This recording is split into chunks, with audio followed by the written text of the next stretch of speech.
வாழ்க நலமுடன், இன்பமும் துன்பமும் பிறர் தர வாரா. தமிழ் பேசும் அனைவருக்கும் வணக்கம். இன்னைக்கு எதை பத்தி பேச போலாம்னா, மகாபாரதத்துல இருந்து ஒரு கதைங்க. அதாவது இந்த கர்ணன் பிறக்கும் போதே கவச குண்டலம் இதோட தான் பிறந்தான் இல்லைங்களா. அந்த மற்றவங்க இல்லாம அவருக்கு மட்டும் ஏன் கவசம் குண்டலம், அந்த பத்தி தெரியுங்களா உங்களுக்கு?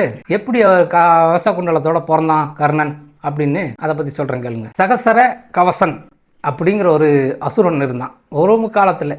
சகசர கவசன் அவன் பேரு. அவன் அசுரன், தேவரை நோக்கி தவம் இருக்கிறான். தவம் கடுமையான தவம். தவத்தை மெச்சி தேவன் பிரம்மா வரார். என்னப்பா வேணும் அப்படின்னு சொல்றாரு. யாராலையும் அழிக்க முடியாத ஒரு கவசம் எனக்கு வேணும் அப்படின்றான். சரி தரேன் அப்படின்னு சொல்றான். அதாவது ஒண்ணுக்கு ரெண்டு கேட்கலிங்க, அவன் 1000 கவசம் கேட்டான். 1000 கவசங்க, அதாவது ஒன்று மேல ஒன்று மேல ஒன்று மேல, அதாவது லேயர் போல 1000 லேயர். அதான் புல்லட் ப்ரூஃப். இப்போ நம்ம சொல்றோம் இல்லையா புல்லட் ப்ரூஃப், அதுபோல் 1000 கவசம். அதே மாதிரி 1000 குண்டலம். இந்த கவசம் எந்த ஆயுதத்தாலையும் புழக்க முடியாது. அவ்வளோ பெரிய சக்தி வாய்ந்தது. அந்த காது குண்டலம் இருக்குது பார்த்தீங்களா, அது எதிரி, அதாவது அந்த காலத்துலலாம் மந்திர பானங்கள் தான் வச்சுருந்தாங்க. மந்திரம் போட்டு அம்புடுவாங்க. அதாவது நாகத்தை நினச்சி போட்டாங்கன்னா நாகமாக வரும், நெருப்பு நினச்சி மந்திரம் போட்டாங்கன்னா நெருப்பாக வரும். இந்த மாதிரி தான் மந்திர பானங்கள். அந்த மந்திர பானங்களை தன் மேலே வந்தால் கூட இந்த காதில் இருக்கிற குண்டலம் இருக்குது பார்த்தீங்களா, அதிலிருந்து லேசர், அதாவது ஒளிக்கற்ற போச்சுன்னா ஒரு 2 மீட்டருக்கு முன்னாலேயே அதை செயலிழக்க செஞ்சிடும். இவன் பக்கமே வராது.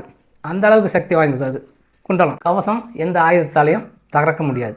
வரம் வாங்கிட்டான். இவனுக்கு சாவியே கிடையாது அப்படின்ற ஒரு மமதை. அதனால தேவர்கள் எல்லாம் போட்டு வதைச்சான். ரொம்ப கொடுமைப்படுத்தினான், துன்பப்படுத்தினான். 1000 முக்கோடி தேவர்கள் எல்லாம் போயிட்டு அவனை சண்டை செஞ்சா கூட அவங்ககிட்ட தோத்து போயிடுறாங்க. என்னடா அப்படின்னு சொல்லிட்டு ரொம்ப கவலைப்பட்டு நேராக கிருஷ்ணர்கிட்ட போனாங்க. போயிட்டு, கிருஷ்ணா இந்த மாதிரி குடும்பப்படுத்தினா ஒருத்தன் அப்படின்னு சொன்னேன்னு, அப்படியா நான் உங்களுக்கு ஒரு மந்திரம் சொல்கிறேன்.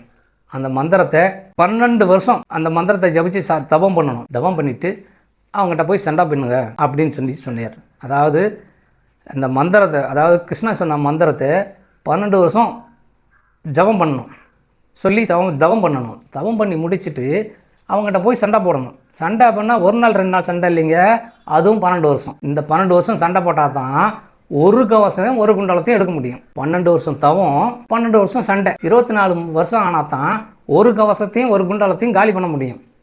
இப்படியே 999 கவசத்தையும் குண்டலத்தையும் காலி பண்ணிட்டாங்க. இருந்தது ஒன்று தான். பார்த்தான் சவசர கவசம். இனிமே அடுத்து வரும்போது இருந்தது ஒன்று தான். இனி அடுத்து வரும்போது நம்மளை காலி பண்ணிடுவாங்கன்னு தெரிஞ்சு போச்சு. உடனே என்ன பண்ணால் சூரியன்கிட்ட போய் தஞ்சம் புதுங்கிட்டான். சூரியன் அடைக்கலம் போனோடனே அவர் அடைக்கலம் கொடுத்துட்டு அவனை காப்பாற்றுறாரு. உடனே சூரியனுக்கே அவன் பக்தன் ஆகிட்டான். சூரியனை தான் வணங்குவான். அவன் சூரியனையே இது பண்ணிக்கிட்டு இருந்தான். இந்த நேரத்தில் தான் குந்தி தேவி சூரியன் மேலே ஆசைப்பட்டாங்க. அப்போ தான் தன்னோட கூட இருந்த அந்த சவசர கவசன் அவனை அந்த கவச குண்டத்தோட அப்படியே பிறக்க வச்சார். கர்ணன் முற்பிறவியில் சகசர கவசனாக இருந்தான். அந்த ஒரு கவச குண்டலம் இருந்தது பார்த்தீங்களா, அதுதான் இப்போ வந்துருக்குது. இப்போ இந்த கவசத்தையும் குண்டலத்தையும் யார் வாங்கிட்டு போனா? தேவேந்திரன். 12 வருஷம் இவங்க வனவாசம் இருந்தாங்க. யார்? பாண்டவர்கள். தவம் மாதிரி தானே அது. அதனால தான் அந்த கவசமும் குண்டலமும் பறிக்கப்பட்டிருது. இதே போல தான் மகாபாரதத்தில் எது எடுத்தாலும் சின்ன சின்ன சின்ன கதைகளாக நிறைய இருக்குதுங்க. அந்த சகுனி கையில் தாயக்கட்டை ஒன்று வச்சுருப்பாரு பார்த்தீங்களா, அதுக்கும் ஒரு கதை இருக்குது. கர்ணன் நாகாஸ்வரம் ஒன்று வச்சுருப்பான் பார்த்தீங்களா, அதுக்கும் ஒரு கதை இருக்குது. இந்த கதைகள் எல்லாம் ஒவ்வொன்றா உங்களுக்கு சொல்கிறேன். சரிங்களா? வணக்கம்.